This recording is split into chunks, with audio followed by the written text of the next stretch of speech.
네, 반갑습니다. 오랜만에 정말 영상을 찍어서 올리는 것 같습니다. 그동안 개인적인 사정으로 이런 얘기는 별 불필요한 얘기입니다만 좀 업로드가 좀 늦어졌습니다. 죄송하게 생각합니다.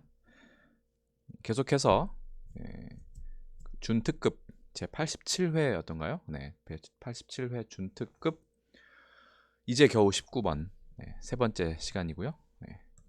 이렇게 돼 있죠. 그리고 이제 19번부터 25번까지 였던 것 같아요. 한자의 어문어에서 정한 한자의 훈과 음을 적는 문제죠. 에 대해서 역시 또 천천히 나아가 보도록 하겠습니다. 이번 영상에 달라진 점이라고 한다면 이 위에 있는 이 카운터 버튼일 겁니다. 제가 좀 실제로 어느 정도 걸리는지 저는 볼 수 없지만 그 실시간으로 이게 이루어지고 있다라는 거를 좀 강조하기 위해서 한 건데 혹시 모르겠습니다. 중간에 또 멈추고 하다 보면 이 시간이 어긋날 수도 있거든요. 어쨌든 제가 실제로 어느 정도 이 영상을 찍는데 시간이 걸리는지 정도를 판단해 주시면 될 것 같습니다. 물론 준비 시간 같은 거 빼고요. 자, 그럼 19번 훈과 알아보겠습니다. 보면 그쵸? 막자랑도 비슷한데 과연 훈과 음이 어떻게 될까요? 일단 공간이 넓으니까 방식을 좀 바꿔서 먼저 써보겠습니다. 자, 해서 자, 이렇게 써보겠습니다. 잘 보이실지 모르겠어요. 이렇게 돼 있죠? 지금 이 부분을 우리는 초두머리라고 하는데 어떻게 보면 중복 표현이죠. 이게 풀초자에 머리 두자 이겠죠, 당연히. 그러면 초두 라고 하면 되는데 초두 머리라고 해서 아무튼 이게 좀 족발이나 이런 것처럼 좀 중복되는 부분이 있는 것 같습니다. 좀 개인적으로 좀 웃기는 표현 중에 하나예요. 아니 비하하고자 하는 건 아닙니다. 그래서 이런 초두 머리라고 하고 이 초두 머리를 쓸 때 보통 한중일 삼국을 막론하고 요즘에는 대부분 삼획으로 많이 쓰죠. 아시겠지만 그런데 정자체에서는 이 사획으로 보통 나누어 씁니다. 근데 그 사획도 획순이 좀 다른 것 같아요. 획순에는 제가 몇 번 좀 제 의견을 말씀드렸지만 정답이란 없는 것 같습니다. 그래서 보통은 이렇게 하는 경우가 제일 많은 것 같고요. 그래서 하나, 둘, 셋, 넷 해서 10십자 두 개를 보통 겹친 경우가 많은데 어떤 획순에 보면 이렇게 되는 경우도 있어요. 이렇게 얘 먼저 쓰고 둘, 그 다음에 이건 10십자 비슷하게. 개인적으로 얘가 좀 왠지 정자체에 더 어울리는 것 같아서 좀 어렵지 않습니까?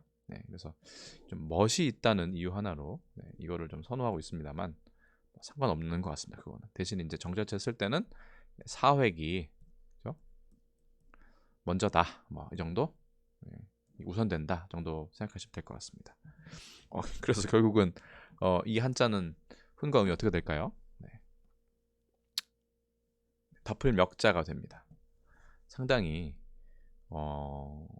발음도 상당히 의외고 그렇죠? 그래서 중국어로 미라고 되어 있고요. 꽤나 이게 또 줄여져 있어요. 여기 보면 초두변, 초두머리가 없어지고 초두머리가 없어지고 바로 이렇게 저승명자 비슷하게 이렇게 써버렸습니다. 그러니까 중국이 확실히 이런 면에서는 좀 파격적인 부분이 있는 것 같습니다. 그리고 여기 보면 이게 장막 막자랑 좀 비슷하죠. 막자 같은 경우는 이 민머리, 그죠? 민갓머리 뭐라고도 하는 것 같은데 이거를 빼버리면 막자가 되고 이건 준 3급의 단어입니다. 그러니까 발음을 따왔겠죠. 그렇습니다. 덮을 멱자가 되고요. 덮을 멱자에 대한 그 예시 단어가 거의 없습니다만 의외로 수학 시간에 배웠던 멱집합 생각나시는지 모르겠어요. 수학을 아직 안 배우신 분들은 모르시겠지만 멱집합의 멱이 이 멱자더라고요. 집합을 덮는 거라고 해서 멱집합. 여러분 멱집합이 어떤 건지 생각이 나십니까? 저도 수학은 별로 친하진 않았지만 이런 거 있었습니다. 집합 1, 2를 원소로 하는 집합의 부분집합. 이 뭡니까? 공집합 있고요. 네. 1 있고, 네. 2 있고, 그 다음에 둘러보면 1, 2 이렇게 4개가 집합인데 이 역집합의 경우에는 어떤 집합의 모든 부분집합 이거를 집합으로 하는 원소, 네. 집합을 원소로 하는 집합, 네. 라고 표현을 했던 것 같고 그때 무슨 뭐 이런 표시가 있었던 것 같은데 지금 기억이 안 납니다. 뭐 이런 건 중요하지 않고 지금 제가 좀 걱정되는 건 뭐냐면 구독자분들 중에서도 의견을 주셨지만 너무 느린 것 같다. 인정합니다. 근데 저도 사실은 어떻게 1급까지는 제가 뭐 그나마 조금 알고 있는 지식으로 이거를 좀 진행할 수 있었는데 특급, 준특급, 뭐 준특급부터죠.는 이게 상당히 어렵더라고요. 저한테는. 네, 그래서 그냥 대충 이걸 설명을 드릴 수가 없었고 준비를 좀 많이 하는 과정이 필요했습니다. 근데 그 준비 과정 중에 제가 배우는 부분이 상당히 많았기 때문에 그 배운 부분까지 설명을 하면 어떨까? 네, 그러면 좀 덜 뭐라 그럴까요? 덜 삭막하지 않을까 분위기가 이런 느낌으로 한 건데, 그쵸? 이 내용을 다 알고 계시거나 아니면 시험 문제만 풀고 계신 분들한테는 상당히 지루할 수 있다겠다는 생각이 들었습니다. 네, 그래서 이렇게 결론을 내렸습니다. 저는 일단 이 과정이 불필요하다고 생각하지 않고 또한 기출 문제만 또 풀고 싶으신 분들께 또 정보를 제공하는 것도 또 일리가 있다고 생각하기 때문에 일단은 이렇게 정말 거북이처럼 달팽이처럼 느릿느릿 천천히 컨텐츠를 만들되 컨텐츠가 다 완성된 다음에는 그래도 짤막하게 이거를 줄일 수가 있겠죠. 그때는 이미 또 여기에 대한 공부도 많이 했을 거고 지식도 쌓였을 테니까요. 그 시기에 바로 한 편으로 영상 한 편으로 좀 그것도 길 것 같긴 합니다만 설명을 최소화해서 이 영상을 하나 만드는 거죠. 문제 풀이 영상. 그렇게 되면 이렇게 좀 너무 좀 진도가 더디다라는 분들의 욕구도 충족시킬 수 있지 않을까 생각이 듭니다. 다 아시는 분들 같은 경우는 이 영상을 안 보셔도 되는 거죠. 저 같은 경우는 지금 공부를 많이 하고 있기 때문에 시간도 오래 걸립니다. 솔직히 시간도 오래 걸리고 배우는 부분이 많기 때문에 좀 이렇게 천천히 제 배움의 과정을 기록한다고 생각하시면 좋을 것 같습니다. 어쨌든 멱집합의 멱이 여기서 나온다는 거. 중국어로는 미 이렇게 되네요. 중국어도 이 글자는 잘 안 쓸 것 같긴 합니다. 장막막자랑 거의 비슷한데 민 간머리가 하나 들어가 있다. 이 정도 생각하시면 될 것 같습니다. 이제 겨우 한 문제 풀었네요. 분발하겠습니다. 그 다음 보실까요? 이 글자는 중국어 하시는 분들이면 뭐 너무나 기초 단어 중에 속하지만 중국어를 공부하지 않으신 분들은 이 글자가 이제 특급 단어에 속하는 거죠. 특급 글자에 준이지만 준특급에 해당하는 겁니다. 불화에 인할 인자가 말미암을 인자가 들어가 있는 거죠. 무슨 뜻일까요? 보겠습니다. 연기 연자입니다. 중국어 배우시는 분들은 아마 이게 연기 연으로 그냥 처음 배우셨을 거고요. 왜냐하면 간체자이기 때문이죠. 연기 연자 원래 이렇게 씁니다. 선역 서자를 써도 되고 그냥 이렇게 보통 쓴 경우도 많습니다. 특히 그 타이완이나 홍콩 같은 경우는 그렇죠? 이렇게 잘 안 씁니다. 그러니까요. 우리나라만큼 이렇게 정자체를 고수하는 지역이 제가 알기로는 없는 것 같습니다. 한중일 거기다가 이제 뭐 홍콩, 마카오, 타이완 그 다음에 말레이시아, 싱가포르까지 합쳐봐도 이렇게 정자체를 지금까지 고수하는 지역은 대한민국이 유일하지 않을까. 북한 쪽은 잘 모르겠습니다만 생각합니다. 어떻게 보면 정말 대단한 고집이라고 할 수도 있고 어떻게 보면 멋이라고도 할 수 있을 것 같습니다. 안 좋은 면에서는 뭐 융통성이 부족한 거고요. 좋은 면에서는 전통을 지켜나가는 거죠. 판단에 대한 이것은 유보하도록 하겠습니다. 너무 어려운 문제이기 때문에. 자, 그런데 중국어에 보면 이것을 이체자 혹은 번체자라고 생각하는 여기는 경우도 있더라고요. 근데 이건 전혀 그 급수 외의 한자고 향초 시들 언이라고 하는데 이게 어떻게 연기 연자가 됐는지 거기까지는 제가 조사를 못했습니다. 중국어 배우시는 분들은 참고하시고요. 발음은 옌 이렇게 돼 있죠. 중국어에서 담배를 피우다 그러면 초옌 이렇게 되죠. 연기를 이게 연자니까요. 중국 간체자니까 연기를 뽑아내다. 그렇죠. 약간 예전에 그 아편이나 마약의 좀 느낌이 물담배의 느낌이 좀 있습니다만 그렇습니다. 그래서 연기 연자가 되고요. 자, 그 다음 보시겠습니다. 어이구, 바로 나왔네요. 죄송합니다. 일단 써보겠습니다. 못 보셨다고 생각하고 금방 넘기긴 했는데 임금군 밑에 이게 연화발이라고 하죠. 불화의 발처럼 생겼다고 해서 어쨌든 이렇게 되어 있는데 군자일까요? 무슨 자일까요? 보겠습니다. 참 의외로 향내 훈자입니다. 그렇죠? 김쇠훈 또 비슷한 것 같긴 한데 김쇠훈자는 사실은 이 훈제할 때 훈이 맞는 거죠. 잘 모르겠습니다. 아주 어려운 글자라고 볼 수 있고요. 설명이 많으니까 바로 보겠습니다. 불길 훈자는 이렇게 쓰고요.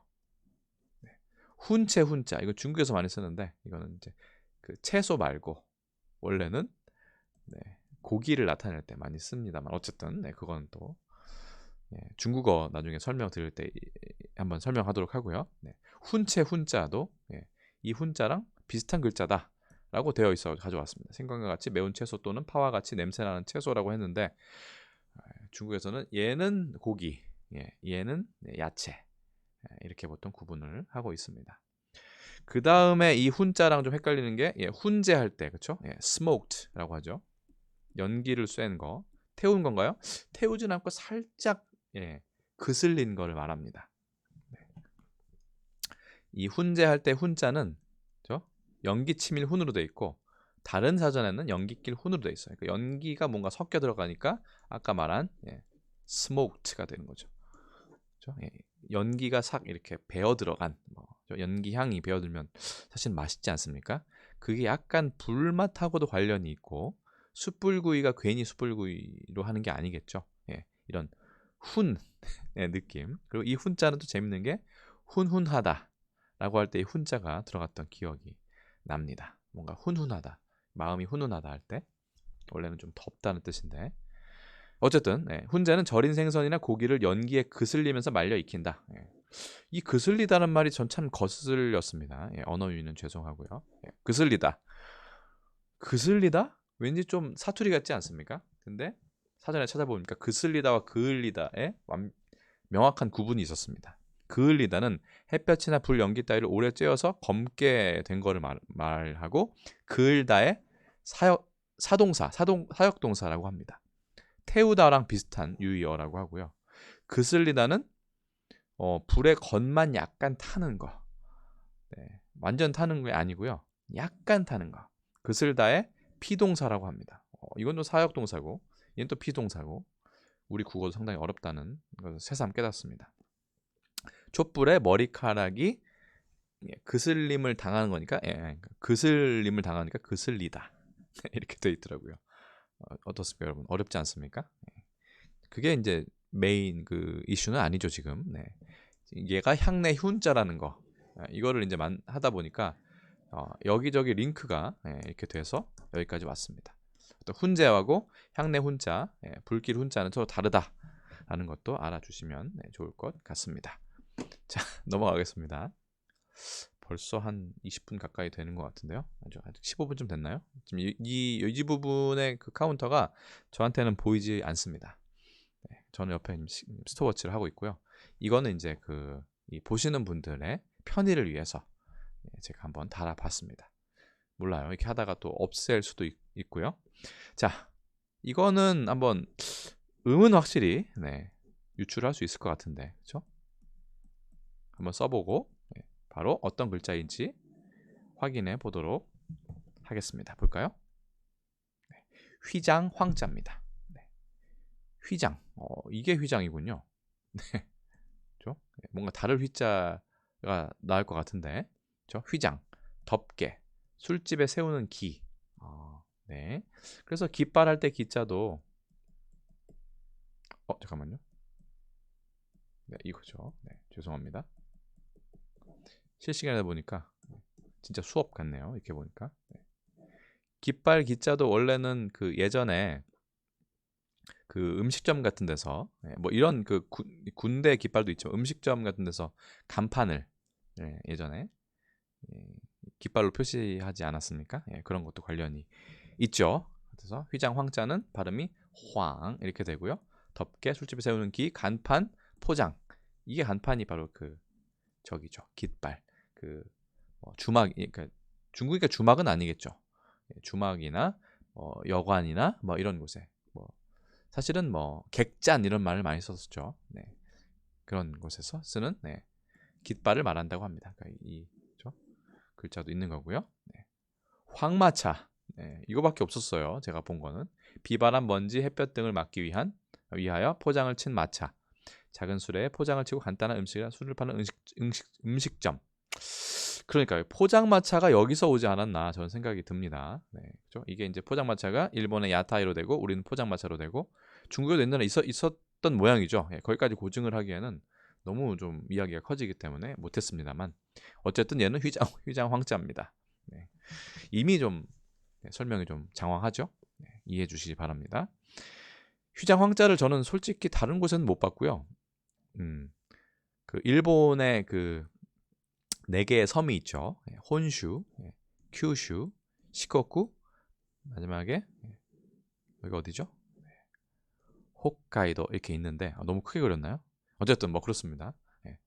그 홋카이도의 주요 도시가 주된 도시가 바로 대표 도시가 삿포로죠. 삿포로.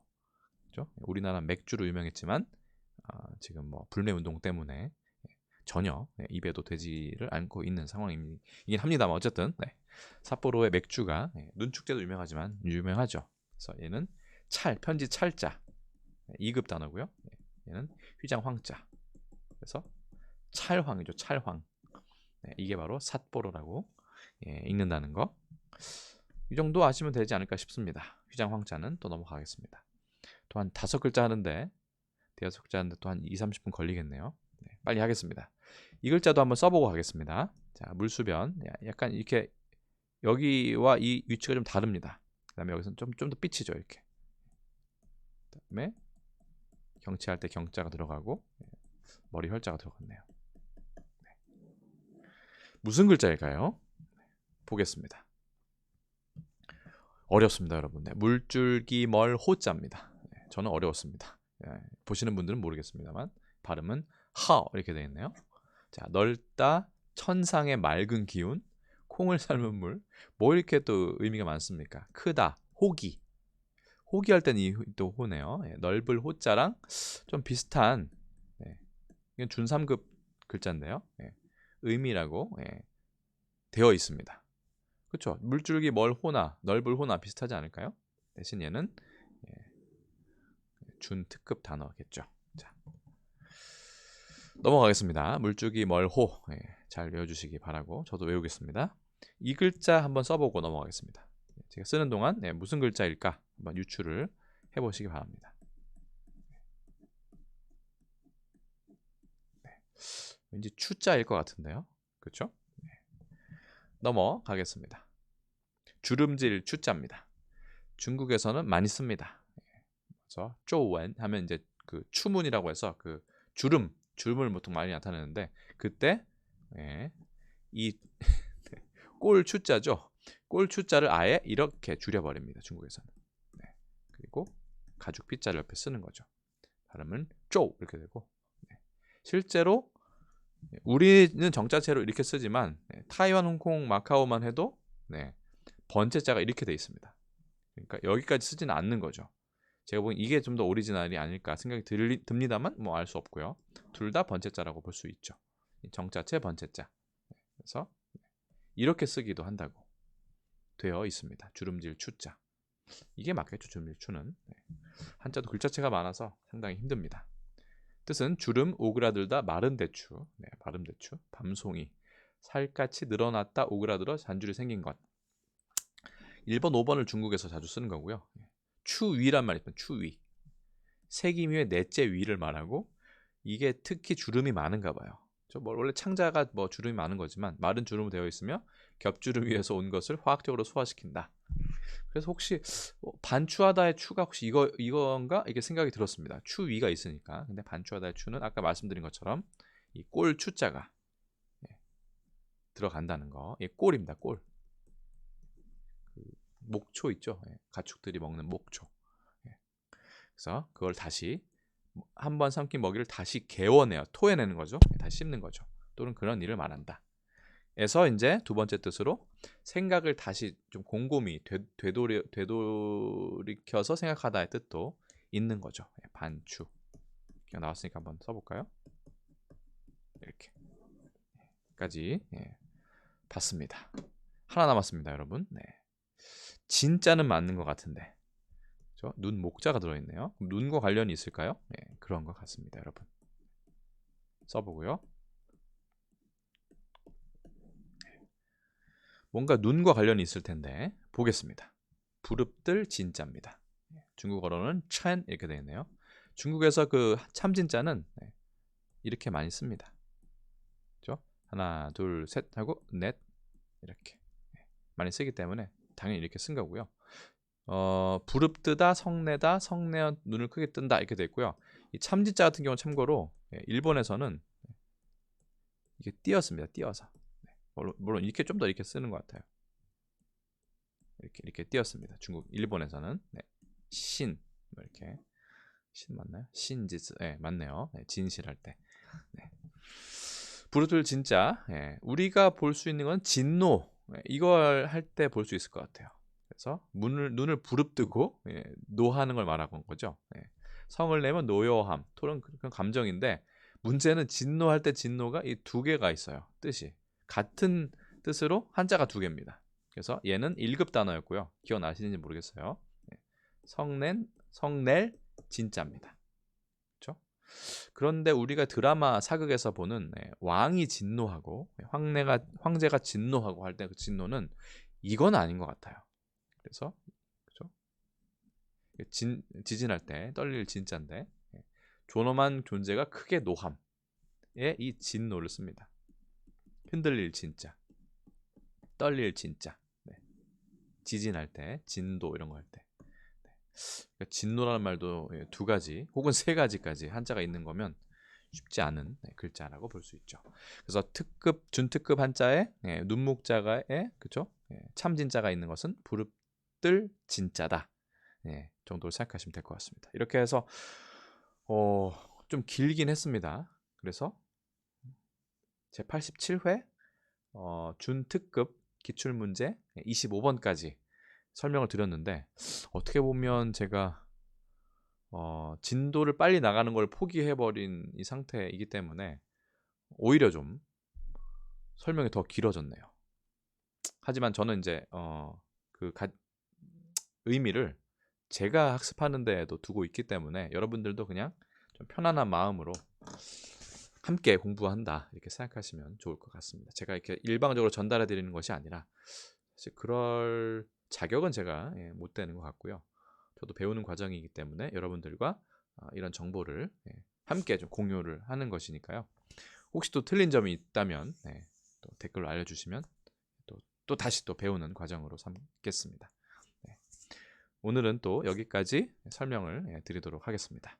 자, 고생하셨고 저희는 다음 영상에서는 26번부터는 부수에 관련된 부분이거든요. 26번부터 또 설명을 제가 또 준비해온 설명을 드리는 영상으로 찾아뵙도록 그렇게 하겠습니다. 자, 고생하셨고 저는 또 기출문제 4번 영상에서 또 뵙도록 하겠습니다. 수고하셨습니다.